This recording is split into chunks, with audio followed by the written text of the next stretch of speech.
The first time I met Ralph Henderson, he wore a blazer in 90-degree heat and called me neighbor like it was a title I hadn't earned. I'd just finished staining the dock behind my lakefront property, a quiet slice of pine-wrapped heaven I'd bought to escape exactly the kind of people Ralph represented.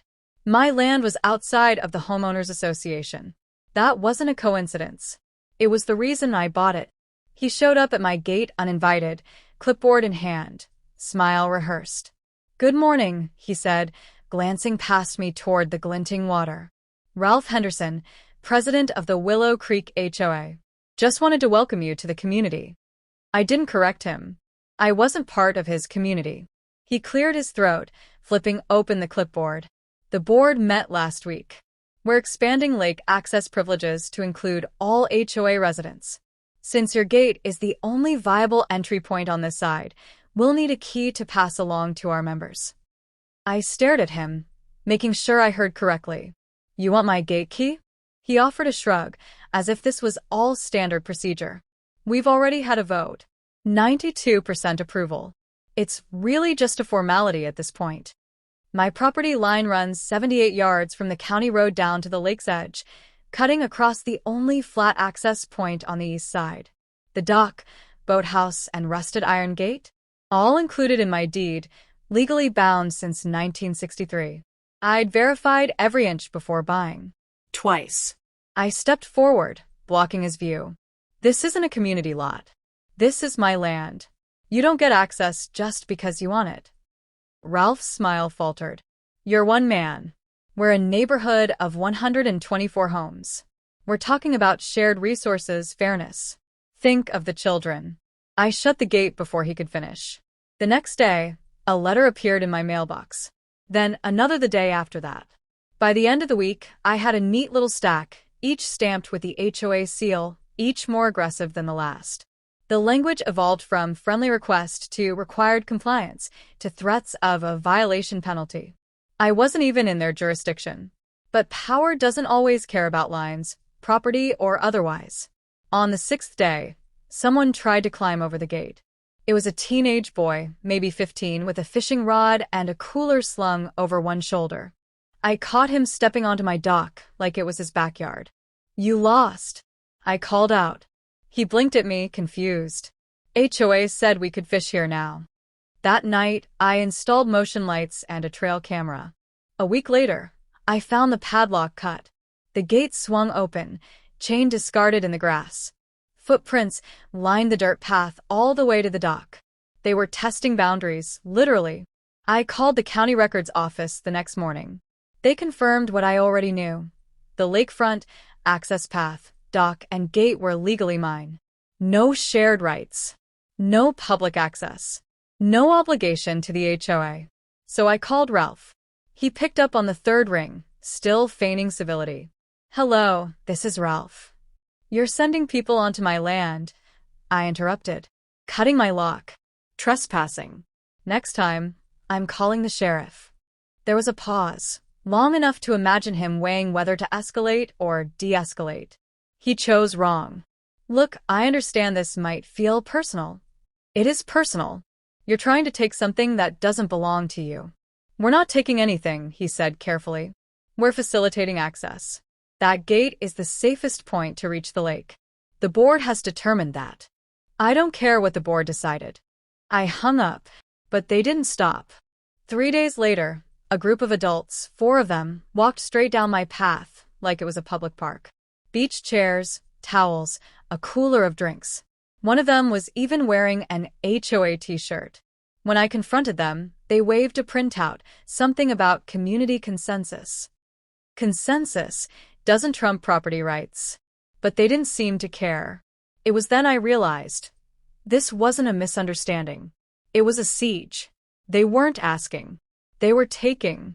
And they'd picked the wrong gate to try and break through. I started logging every incident. Time, date, number of trespassers, their descriptions, and what they were doing. It wasn't just principle anymore, it was preparation. The kind you do when you realize a neighbor dispute has turned into something more like a Cold War. They kept coming. At first in small numbers. Then in groups. Entire families with paddleboards and floaties, as if this were some community pool the HOA had unlocked for summer. They moved past private property signs like they didn't exist. One even laughed as he stepped over a chain I'd laid across the trail. "I pay HOA dues," he said smugly. "This is ours now." Ours. The entitlement was staggering. And Ralph? He stopped pretending. He left a typed letter in my mailbox, and signed but unmistakable. "As you continue to isolate a natural community resource, understand that we will take necessary actions. This is no longer a matter of personal preference, but collective interest." Collective interest? That wasn't a letter, it was a warning. So I shifted gears. I hired a local surveyor to mark my property lines with fluorescent flags and steel pins. I filed a formal trespass complaint with the sheriff's office. I even met with a lawyer who confirmed I had every right to restrict access. Still, law and logic didn't seem to matter to Ralph or his board. The next weekend, they escalated again. I woke up to voices, dozens of them, echoing off the water. I stepped out onto the deck and froze. There were more than 30 people on my dock and the shoreline around it.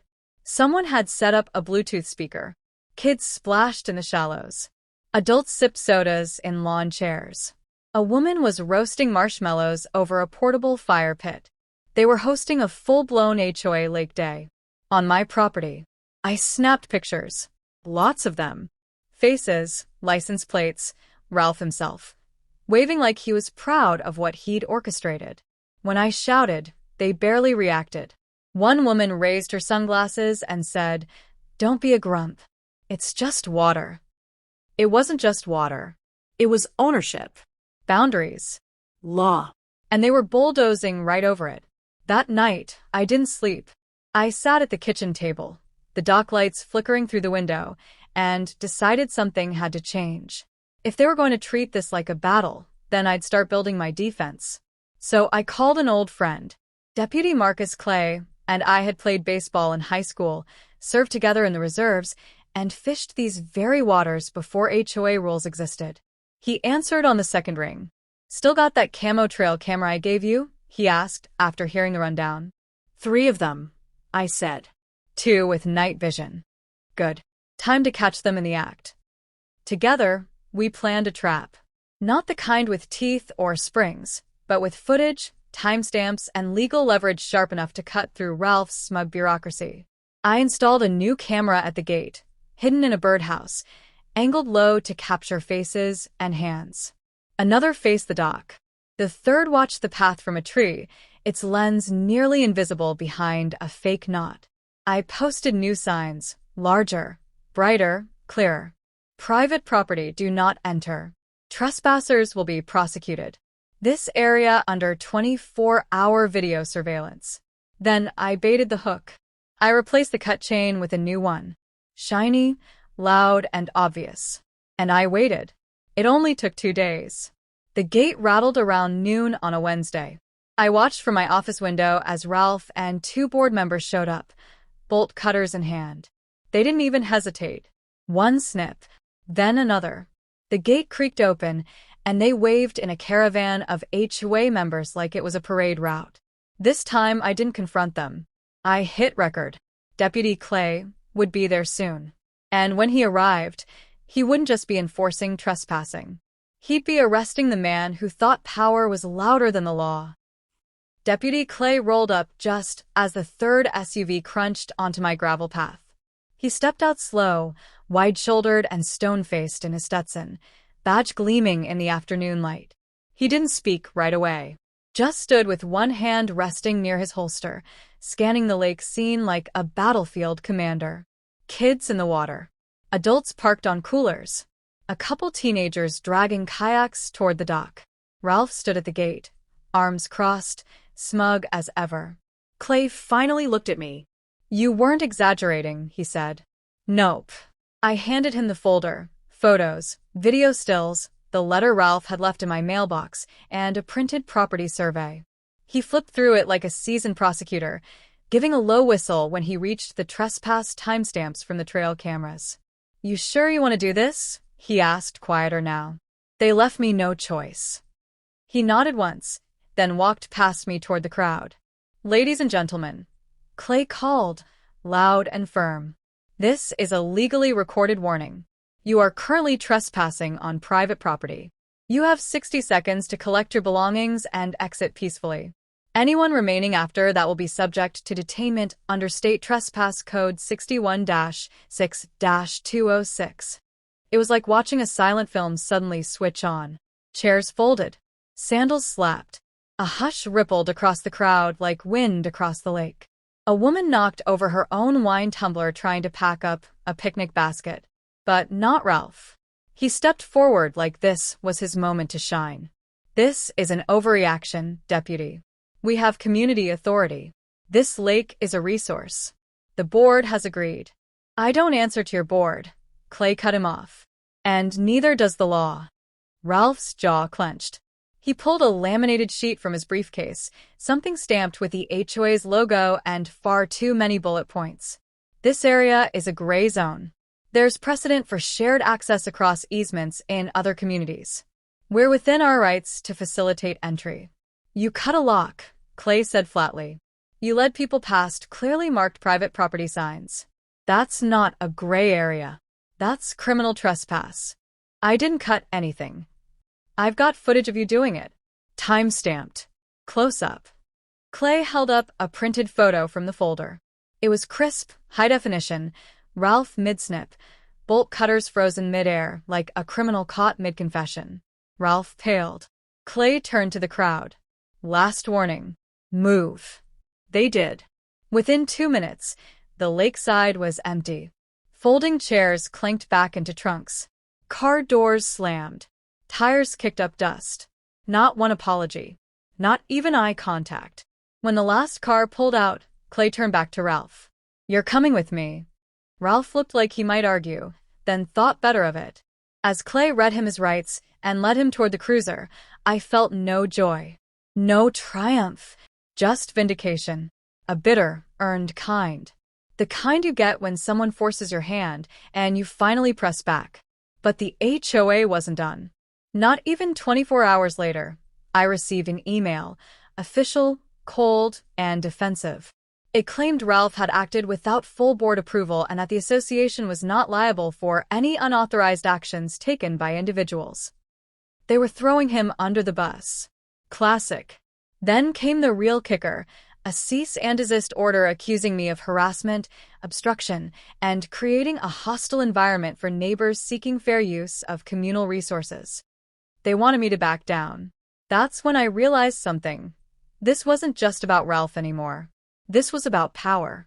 About a group so convinced of its own authority, it couldn't fathom being denied, even when the law stood in its way. So I called my lawyer. She was thrilled. This just became civil litigation, she said. They want to escalate? Good. Let's give them a courtroom to explain it. We filed a lawsuit the next morning. Trespassing, vandalism, harassment, and punitive damages for the unauthorized use of my property. The HOA countered with a public statement, something about clarifying misunderstandings and regrettable leadership missteps. But the court date was already set, and this time they couldn't vote their way out of it. The courtroom smelled like cheap carpet and old grievances. Ralph sat at the defense table, his tie too tight, jaw locked. 2 of his fellow board members flanked him like disappointed parents, pretending this wasn't the same man they'd once cheered for. On our side, it was just me and my lawyer, Jessica Penn, sharp, calm, and methodical, like a surgeon who'd studied every inch of a tumor before the first incision. The judge, a stocky woman with half-moon glasses and a reputation for zero tolerance, scanned our files and opened with a question that cut straight to the bone. So the HOA believes it can override privately recorded land ownership because it wants lake access? Ralph opened his mouth. Jessica raised one hand. With respect, Your Honor, she said, this is a case of a private citizen being bullied, trespassed against, and publicly harassed by a governing body that not only ignored the law but actively broke it.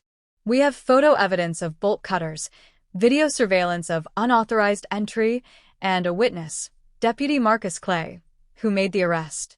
The judge turned to Ralph. Is this true? He tried to backpedal. We were under the impression given past informal use of the trail, that a precedent had been set. And Mr. Leland never explicitly barred anyone until recently. Jessica cut in, flipping to a highlighted page in the property deed.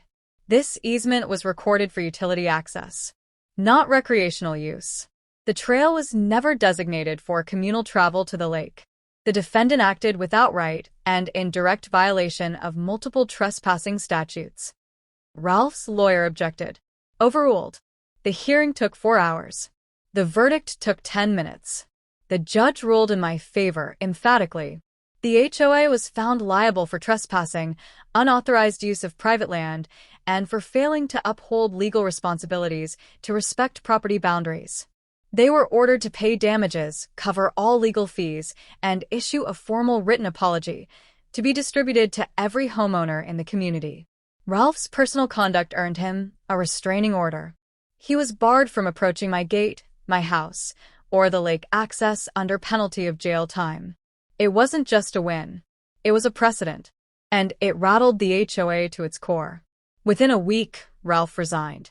The board scrambled to fill his spot, then quietly dissolved the subcommittee on lake resource accessibility.